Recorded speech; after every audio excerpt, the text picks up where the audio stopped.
Hello മക്കളെ, physics first ചാപ്റ്ററിലെ unit and measurement ആയിട്ട് ഇമ്പോർട്ടൻറ്റ് ക്വസ്റ്റ്യൻസ് ആണ്. ഈ ക്വസ്റ്റ്യൻസ് പഠിക്കാൻ ഒരിക്കലും മക്കൾ എക്സാമിന് പോയത് അത്രയും ഇമ്പോർട്ടൻറ്റ് ക്വസ്റ്റ്യൻസ് ഞാൻ അത് ഉൾപ്പെടുത്തിയിട്ടുള്ളൂ. മക്കളെ എന്തായാലും പഠിക്കണം കേട്ടോ.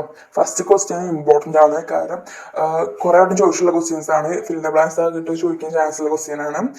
അതിൻ്റെ ക്വാണ്ടിറ്റീസ് പഠിക്കുക. പിന്നെ 2 സപ്ലിമെൻ്ററി ക്വാണ്ടിറ്റീസ് ഉണ്ട്, പ്ലെയിൻ ആംഗിളും സോൾഡ് ആംഗിളും. നിർബന്ധമായിട്ട് പഠിക്കാതെ ഡിഫൈൻ ചെയ്യാൻ ചോദിക്കാൻ ചാൻസ് ഉള്ളതാണ്. പഠിക്കാം. ഓക്കെ.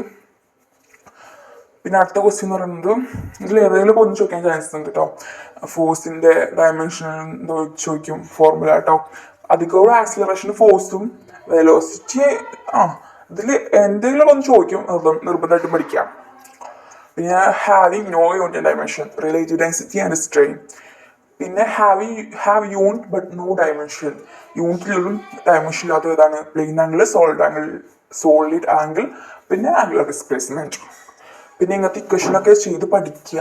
സിമ്പിളാണ്. നമുക്ക് അത് ഡയമെൻഷൻ അറിഞ്ഞാൽ തന്നെ ഈ ക്വസ്റ്റ്യനൊക്കെ ചെയ്യാൻ സിമ്പിളാണ്. ഓക്കെ. പിന്നെ 9ാമത്തെ ക്വസ്റ്റ്യൻ എന്ന് പറയുന്നത് principle of homogeneity of dimension. അതിൻ്റെ ഡെഫിനിഷൻ ചോദിക്കും, പഠിക്കുക. ഓക്കെ. 2 ഡെഫിനിഷൻ കൊടുത്തിട്ടുണ്ട്, മക്കൾക്ക് സൂട്ട് ആയതെടുത്ത് പഠിക്കുക. 10ാമത്തെ ക്വസ്റ്റ്യൻ കണ്ടോ, SUAT. അതിന്റെ എസ് എന്താണ് ഡിസ്പ്ലേസ്മെന്റ് ചെയ്ത, യു അതിന്റെ ഇനീഷ്യൽ വെലോസിറ്റി ചെയ്ത, എ ആക്സിലറേഷൻ, ടി ടൈം. ഇങ്ങനെ എഴുതുന്ന ഒരു മാർക്ക് കിട്ടും. മക്കളത് എഴുതാൻ വിട്ടു പോയത് കേട്ടോ.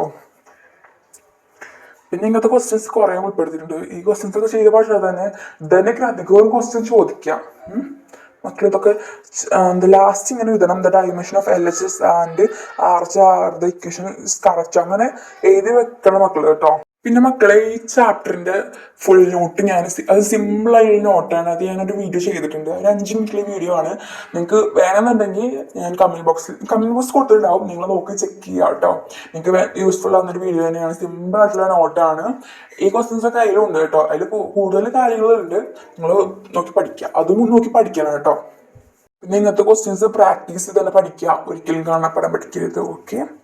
പിന്നെ മക്കളെ, ഇങ്ങനെ എല്ലാ ചാപ്റ്ററിൻ്റെയും ഇങ്ങനത്തെ ഷോർട്ട് നോട്ട് ഞാൻ അപ്ലോഡ് ചെയ്തിട്ടുണ്ട്. ഷോർട്ട് നോട്ടും പിന്നെ Q&A അപ്ലോഡ് ചെയ്യുന്നതായിരിക്കും. ചിലർ ചെയ്തിട്ടുണ്ടാവും കേട്ടോ. അപ്പോൾ നിങ്ങൾക്ക് എന്തെങ്കിലും വേണമെന്നുണ്ടെങ്കിൽ സെർച്ച് ചെയ്തൊക്കെ ഇട്ടോ കേട്ടോ. പിന്നെ മക്കളെ, നിങ്ങൾക്ക് നമ്മുടെ ചാനൽ യൂസ്ഫുൾ ആണ് തോന്നുകയാണെങ്കിൽ നിങ്ങൾ സബ്സ്ക്രൈബ് ചെയ്ത് വെക്കുക കേട്ടോ. യൂസ്ഫുൾ ആണ് തോന്നുകയെന്നുണ്ടെങ്കിൽ മാത്രം. പിന്നെ എല്ലാ നോട്ട്സും ഞാൻ അപ്ലോഡ് ചെയ്യുന്നതാണ് ഷോർട്ട് വീഡിയോസ് ആയിട്ടുള്ള 5 മിനിറ്റുള്ള വീഡിയോ ഉണ്ടാവുള്ളൂ കേട്ടോ. പിന്നെ ഈ 10ാമത്തെ ക്വസ്റ്റ്യൻസ് ഉണ്ടോ, ഇമ്പോർട്ടൻ്റ് ആണ്. 2 ലിമിറ്റേഷൻസ് ഓഫ് ഡയമെൻഷണൽ അനാലിസിസ്. പിന്നെ സിമ്പിൾ ആയിട്ടുള്ള 7ാമത്തെ ക്വസ്റ്റ്യൻ എന്താണ്? സിഗ്നിഫിക്കൻസ്. സിമ്പിൾ നോക്കാനായിട്ട് അതും പഠിക്കാം. അപ്പോൾ ഇത്രയ്ക്കുള്ള പറയാൻ മക്കളെ, നന്നായിട്ട് പഠിക്കുക. All the best. പിന്നെ നമ്മുടെ ചാനലൊക്കെ ഒന്ന് സപ്പോർട്ട് ചെയ്യുക. Okay. Thanks for watching. By.